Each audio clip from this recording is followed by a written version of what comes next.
Dear students, इस video में हम पंक्चुएशन के जो बाकी बचे हुए रूल हैं उनके बारे में पढ़ेंगे। पंक्चुएशन में 6th रूल है use of sine of exclamation. इसका जो साइन दिया हुआ है ये इस तरह से होता है, ये साइन ऑफ एक्सक्लेमेशन है। इसका प्रयोग जॉय, एंगर, वंडर, सोरो, जिस वाक्य में जॉय प्रकट हो, एंगर गुस्सा, वंडर हैरानी, सोरो दुख, इसको शॉर्ट में जाज बोलते हैं। J for Joy, A for anger, W for wonder और एस फॉर सोरो। किसी सेंटेंस में ये चीज़ व्यक्त करनी हो तो हम वो इनके बाद में साइन ऑफ एक्सक्लेमेशन लगाते हैं। जब इन एक्सप्रेशन को शो किया जाता है तब साइन ऑफ एक्सक्लेमेशन का प्रयोग होता है। उदाहरण के लिए hurrah, we have, sign of exclamation, we have won the match. उसके बाद अगला साइन ऑफ एक्सक्लेमेशन का यूज़ ऑप्टेटिव सेंटेंसेज में होता है, जहाँ पर विश या प्रेयर का भाव हो। जब हम कामना करते हैं या इच्छा करते हैं, प्रार्थना करते हैं, तब हम साइन ऑफ एक्सक्लेमेशन का प्रयोग करते हैं। जैसे may you get success in life, sign of exclamation. उसके बाद long live the PM, sign of exclamation. इन वाक्यों में हमने कामना की है, भगवान से प्रेयर की है। उसके बाद 7th इसका जो रूल है यूज ऑफ अपोस्ट्रोफी। अपोस्ट्रोफी के लिए ये जो कोमा लगता है ये ऊपर लगता है, इसको अपोस्ट्रोफी बोलते हैं। कोमा की तरह ही होता है ये। इसका विद एस, ये apostrophe with S to indicate that a thing और पर्सन बिलोंग्स टू समबडी। इसका मतलब होता है का, के, की, ये संबंध बताने के लिए प्रयोग होता है। जैसे मोहन्स बुक, मोहन की पुस्तक। इसके अलावा अगला इसका जो रूल है वो है शॉर्ट फॉर्म। शॉर्ट फॉर्म, जब किसी की हमें शॉर्ट फॉर्म दिखानी हो तब भी हम अपोस्ट्रोफी का यूज करते हैं। जैसे आई एम को शॉर्ट फॉर्म में लिखेंगे I'm, I apostrophe M. Can not को हम जो शॉर्ट फॉर्म में लिखेंगे can't, can apostrophe T. 3rd rule है with plural just add apostrophe. Plural noun जिनके पीछे एस आता है, वो प्लूरल नाउन जिनके पीछे एस आता है तो उनमें अपोस्ट्रोफी को एस के बाद प्रयोग करते हैं। जैसे यहाँ पर हमें बताना है गर्ल्स के बाद में यदि हम इसका संबंध बताना हो तो अपोस्ट्रोफी लगाएंगे, उसके बाद एस नहीं लगेगा। Girls hostel. इसके अलावा 4th रूल है एब्रीवेशन को प्लूरल में चेंज करते समय।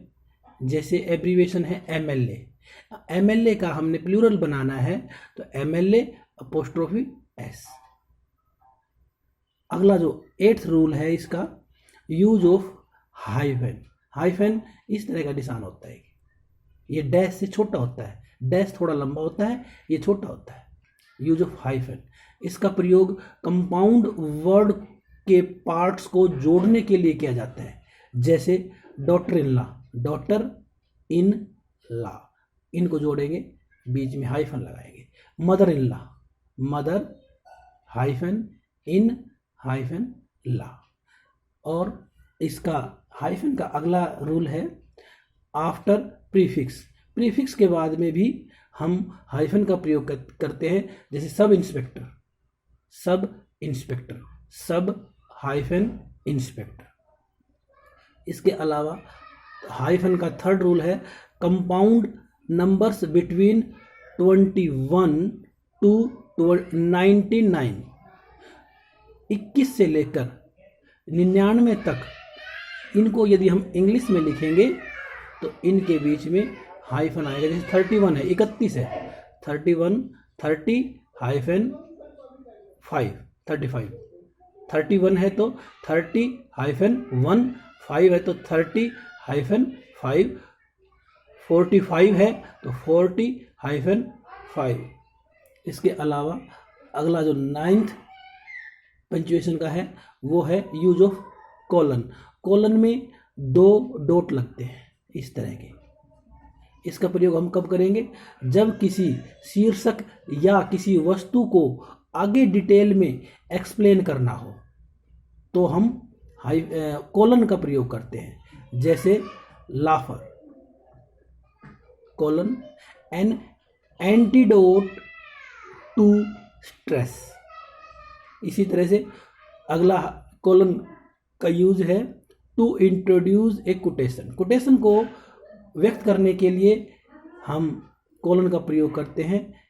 Shakespeare says, Shakespeare says, Shakespeare कहता है sweet are the uses of adversity. तो यहाँ पर ये शेक्सपियर की कोटेशन है, तो कोटेशन में भी हम कॉलन का प्रयोग करते हैं। 10th है पंक्चुएशन में अगला use of inverted commas. Inverted commas का प्रयोग हम कैसे करते हैं? ये देखिए इनके साइन है इन्वर्टेड कोमाज के। इसमें एक सिंगल भी होता है और डबल भी होता है। कोटेशन के लिए हम इन्वर्टेड कोमाज का प्रयोग करते हैं। किसी की कही हुई बात को दर्शाने के लिए इन्वर्टेड कोमाज का प्रयोग किया जाता है। रिपोर्टेड स्पीच में इन्वर्टेड कोमा का प्रयोग होता है। जैसे he said comma double inverted comma शुरू, you are a good boy, inverted comma close. उसके बाद सेकंड है टाइटल, बुक, पोइम, प्ले के नाम को बताने के लिए भी हम इन्वर्टेड कोमा का प्रयोग करते हैं। जैसे आई हैव रेड नेहरूज, फिर उसके बाद ये नेहरू की लिखी हुई पुस्तक का नाम है डिस्कवरी ऑफ इंडिया। तो यहाँ पर हमने ये इन्वर्टेड कोमा में लगा दिया। Thank you.